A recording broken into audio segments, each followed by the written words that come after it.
नमस्कार दोस्तों, आज की कहानी का शीर्षक है आलसी पति और एक बेल। एक बार की बात है, गांव में प्रमोद नाम का एक कामचोर व्यक्ति रहता था। उसके आलसीपन के व्यवहार से उसकी पत्नी शर्मिली बहुत परेशान रहा करती थी। प्रमोद दिन भर घर में पड़ा रहता था। एक दिन प्रमोद आराम से चारपाई पर लेटा हुआ था, तभी उसकी पत्नी शर्मिली खेतों से काम करके थकी हारी घर आई। प्रमोद को आराम करता देख उसका गुस्सा 7वें आसमान पर पहुंच गया। शर्मिली बोली, शर्म तो नहीं आती है? दिन भर घर में ही पड़े रहते हो, ये नहीं कि खेत में पत्नी का हाथ बटा लिया करो। प्रमोद ने कहा, यह कैसी बातें करती हो शर्मिली? तुम तो जानती हो कि ये छोटे मोटे काम मेरे लिए नहीं बने हैं, मैं कुछ बड़ा करने के लिए बना हूँ। शर्मिली ने कहा, बड़े रणवीर कपूर बनते फिरते हो, छोटा सा काम तो होता नहीं और बातें बड़ी बड़ी मारते हो। निटल्ले कहीं के, पूरे गांव में मेरी नाक कटवा कर रखी है तुमने। प्रमोद बोला, जब मैं अमीर हो जाऊंगा ना, तब यही गांव वाले तुम्हें सेठानी सेठानी कहकर बुलाएंगे। शर्मिली बोली, फिलहाल तो मुझे नौकरानी नौकरानी कहकर बुलाते हैं। एक तो तुम कोई काम करते नहीं हो, ऊपर से गांव का तुमने ऐसा कोई व्यक्ति नहीं छोड़ा जिससे तुमने उधार ना लिया हो। मैं तो तुम्हारी उधारी वापस करते करते तंग आ गई हूँ। प्रमोद ने कहा, बस मुझे तुम्हारी यही बात बुरी लगती है शर्मिली, कि तुम आते ही सारा घर सिर पर उठा लेती हो। शर्मिली ने कहा, तो मैं क्या करूँ? तुम ही बताओ ना क्या करूँ? मुश्किल से 2 बीघा जमीन और 2 बैल हैं हमारे पास। खेतों पर मैं अकेली काम करती हूँ। जब मैं देखती हूँ कि व्यक्ति खेतों में अकेले कितनी मेहनत से काम करते हैं और उनकी पत्नी उनका हाथ बटाती है, तो मुझे बहुत बुरा लगता है। लेकिन यहाँ तो मामला ही उल्टा है। पत्नी काम करती है और पति दिन भर घर में पड़ा पड़ा सपने देखता रहता है। शर्मिली की बातें सुनकर प्रमोद बेशर्मी से हंसा और बोला, अरे बस भी करो शर्मिली, मुझे बहुत तेज भूख लग रही है, जाओ जाकर खाना बना दो। प्रमोद की बात सुनकर शर्मिली ने आटे का खाली डिब्बा जमीन पर पटक दिया और चिल्लाकर बोली, खाने को क्या बनाऊं? घर में कुछ खाने को है क्या? 2 दिन से घर में राशन पानी का एक दाना भी नहीं है, लेकिन इसकी तुम्हें क्या फिक्र है? प्रमोद बोला, लेकिन परसों तो मैंने तुम्हारे पास पैसे देके थे। शर्मिली बोली, उस मोहन साइकिल वाले से तुमने पैसे उधार लिए थे ना, उसका ध्यान नहीं है तुम्हें? कल सारे पैसे मैंने उसी को दे दिए थे। प्रमोद बोला, उसे पैसे देने की क्या जरूरत थी? मैं उससे थोड़ा और वक्त मांग लेता। शर्मिली ने कहा, घर आकर तुम्हें पीटने की धमकी दे रहा था, और भला मैं घर पर तुम्हें पिटता हुआ कैसे देखूं? तुम्हें तो कोई शर्म है नहीं। प्रमोद बोला, तुम्हें क्या लगता है मुझ में कोई शर्म नहीं है? शर्मिली बोली, अगर तुम में जरा सी भी शर्म बची है तो जाओ जाकर कुछ काम करो, ताकि शाम के वक्त हमारे घर में चूल्हा जल जाए। शर्मिली की बातें सुनकर प्रमोद चुपचाप बाहर चला गया और एक पेड़ के नीचे बैठकर सोचने लगा, अरे मेरी इस बेवकूफ़ पत्नी को कौन समझाए? इस गांव में भला मुझे कौन काम देगा? तभी प्रमोद ने देखा कि गांव का मुखिया अपने कुछ साथियों के साथ लाठी डंडा लिए बड़े गुस्से से उसकी ओर चला आ रहा है। मुखिया बोला, बहुत दिन हो गए हैं प्रमोद मुझे बेवकूफ़ बनाते बनाते, आज मैं तुमसे अपने पैसे वापस लेकर ही रहूँगा। मुझे थोड़ी और मोहलत दे दीजिए मुखिया जी, मैं आपकी पाई पाई चुका दूंगा। क्या बोला? कहाँ से चुका देगा? कुछ काम तो करता नहीं, तू धरती पर बोझ है बोझ, तू काम का ना काज का, दुश्मन अनाज का। प्रमोद समझ गया कि आज तो उसके मार खाने की पूरी नौबत आ गई है। प्रमोद बोला, मुझे एक आखिरी मौका दे दीजिए मुखिया जी, मैं वादा करता हूँ कि 1 महीने में आपके पैसे लौटा दूंगा। मुखिया बोला, आज या तो मैं अपने पैसे लेकर जाऊंगा या फिर तेरी चमड़ी उधेड़ कर जाऊंगा। और वह अपने साथियों से बोला, देखते क्या हो भाई, मारो इसे। मुखिया के साथी प्रमोद को लाठी डंडे से मारने ही वाले थे कि तभी प्रमोद की पत्नी भागती हुई मुखिया के पास आकर खड़ी होकर बोली, इन्हें छोड़ दीजिए मुखिया जी। मुखिया बोला, तुम्हारा ही चेहरा देखकर मैं प्रमोद को छोड़ता आ रहा हूँ, तुम्हारा पति धरती पर बोझ है। प्रमोद बोला, देखो मुखिया जी, पैसे तो मेरे पास नहीं हैं, लेकिन मेरे पास मोटे मोटे 2 बैल हैं, मैं आपको एक बैल दे देता हूँ। जब मेरे पास पैसे हो जाएंगे तो मैं आपको पैसे देकर अपना बैल वापस ले लूँगा। मुखिया कुछ सोचता हुआ बोला, प्रमोद अब तूने बात पते की है। मुखिया प्रमोद का एक बैल लेकर चला गया। प्रमोद ने खुश होकर शर्मिली से कहा, देखा अपने पति का दिमाग, एक बेल का मुखिया क्या करेगा, बेवकूफ़ कहीं का। शर्मिली बोली, बेवकूफ़ तो तुम हो। प्रमोद बोला, वह कैसे? शर्मिली बोली, अरे एक बेल से तुम खेत जोत लोगे क्या? यह एक बेल हमारे किस काम का है? हे भगवान, मेरी तो किस्मत ही फूट गई है। ऐसा निकम्मा और मूर्ख पति मुझे मिला है। प्रमोद बोला, यह तो मैंने सोचा ही नहीं था, अब मैं क्या करूं? शर्मिली बोली, मुझे कोई मतलब नहीं है, मुझे मेरा बेल वापस चाहिए।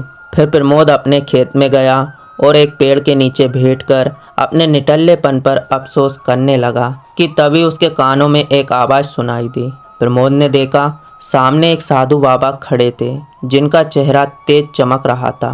बाबा बोले, बेटा तुम इस तरह उदास क्यों बैठे हो?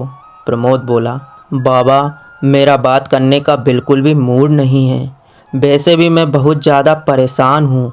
बाबा बोले, मैं तेरी परेशानी का कारण जानता हूँ। गांव का मुखिया तेरा एक बेल छीनकर ज़बरदस्ती लेकर चला गया है और तेरे ऊपर गांव वालों की उदारी भी बहुत ज़्यादा है। तेरी पत्नी तुझसे बहुत ज़्यादा नाराज़ है और तू यही सोच रहा है कि इन सब मुसीबतों से कैसे छुटकारा पाया जाए। साधु की बात सुनकर प्रमोद तुरंत उठ खड़ा हुआ और साधु के पैरों पर गिरकर बोला, आप तो बहुत पहुँचे हुए साधु लगते हो बाबा, मेरी मदद कीजिए साधु महाराज, क्या आप चमत्कार कर सकते हो? साधु बाबा ने कहा, हर इंसान के अंदर चमत्कार छुपा होता है, बस उस इंसान को उस चमत्कार को देखने और परखने की आवश्यकता होती है। साधु की बात सुनकर प्रमोद बोला, मेरा एक बेल जमींदार ज़बरदस्ती छीन कर ले गया है, आप मुझे मेरा बेल वापस दिलवा दीजिए ताकि मैं मेहनत करके अपने खेत जोत सकूं और अच्छे से फसल उगाकर और उसे बेचकर अपनी उधारी चुका सकूं। बाबा मुस्कुराते हुए बोले, तू चाहता तो मुझसे धन दौलत और सोना चांदी भी मांग सकता था, इसका मतलब तेरा दिल अंदर से साफ सुथरा है, मगर तेरे ऊपर आलस हावी है। प्रमोद बोला, मेरी मदद कीजिए साधु बाबा। बाबा बोले, जो चला गया उस पर अफसोस करके कोई फ़ायदा नहीं है। मैं तुझे कोई दूसरा बेल नहीं दूंगा, बल्कि अपनी शक्ति से तेरे शरीर में एक बेल के बराबर ताकत भर सकता हूँ, जिसे तू अकेले अपने खेत जोत सकता है। बोल, चाहता है तू कि मैं ऐसा कुछ करूँ? प्रमोद बहुत गहरी सोच में डूब गया। अचानक उसके चेहरे पर दृढ़ निश्चय दिखाई देने लगा। प्रमोद ने कहा, साधु महाराज मैं तैयार हूँ। बाबा बोले, तो फिर तुम अपनी आंखें बंद कर लो। प्रमोद ने अपनी आंखें बंद ही करी थी कि कुछ देर बाद उसके कानों में साधु की आवाज़ गूंजने लगी। बाबा बोले, तेरे अंदर मैंने एक बेल के बराबर शक्ति डाल दी है, अब तू अपने आप अपने खेत जोत सकता है। प्रमोद ने आंखें खोली तो वहाँ पर कोई नहीं था।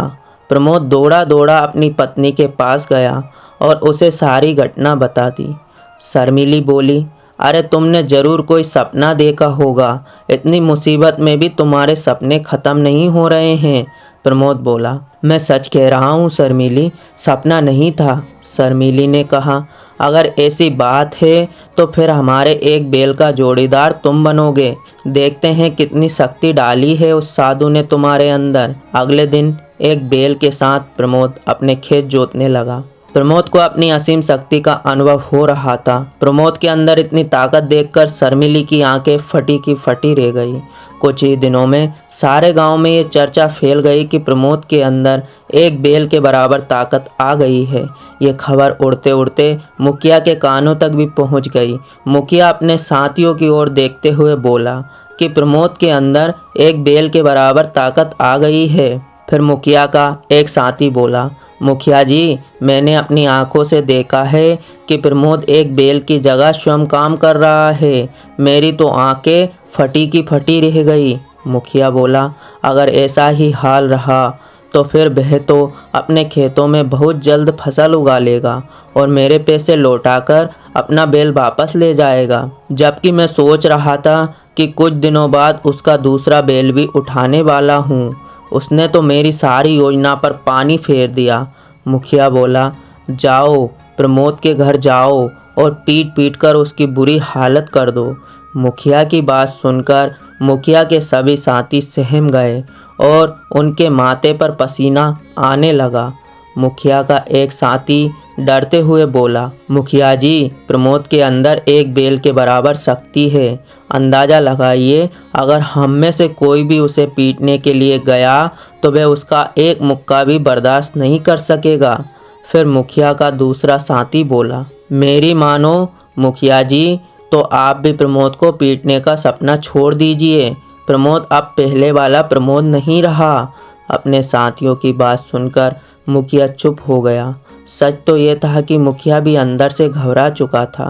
कुछ महीनों में प्रमोद की फसल बहुत अच्छे से तैयार हो गई थी और उसकी फसल बहुत अच्छे दामों पर भी बिकी। प्रमोद तुरंत पैसे लेकर मुखिया के पास गया और बोला, यह लीजिए मुखिया जी, आपके रुपये, और आप कृपा करके मेरा बेल लौटा दीजिए। मुखिया ने डरते डरते पैसे लेकर प्रमोद का बेल वापस कर दिया।